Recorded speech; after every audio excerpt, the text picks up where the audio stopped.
Les blocs de béton faisaient presque partie du paysage bruxellois. À la Toison d'Or, ils bordaient les routes depuis des années. Mais aujourd'hui, leur disparition est enfin enclenchée.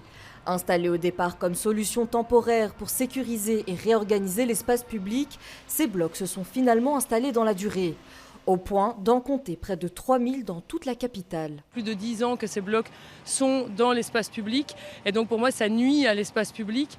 Les gens ne savent pas s'approprier la ville correctement, les espaces publics ne sont pas de qualité, ce n'est pas cohérent d'avoir ces blocs de béton dont la plupart étaient tagués aussi au fur et à mesure des années. Donc ça rendait la ville assez grise et donc là pour moi il faut des aménagements qui sont plus qualitatifs. Potelets antiterroristes, mobilier urbain et végétalisation remplaceront progressivement ces imposants blocs de béton.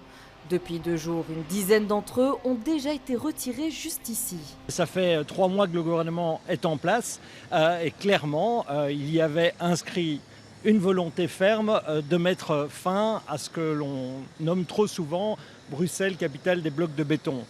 Et donc ici, au-delà du symbole, eh bien, c'est le départ du fait de redonner plus d'esthétique à la ville qui en a grand besoin. Le permis avait été octroyé en 2022, mais le dossier aura mis des années à commencer.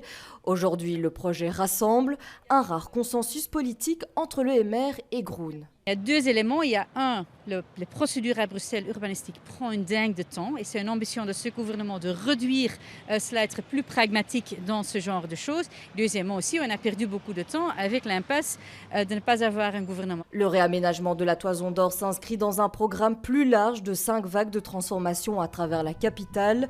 Ici, la première phase arrive désormais à son terme.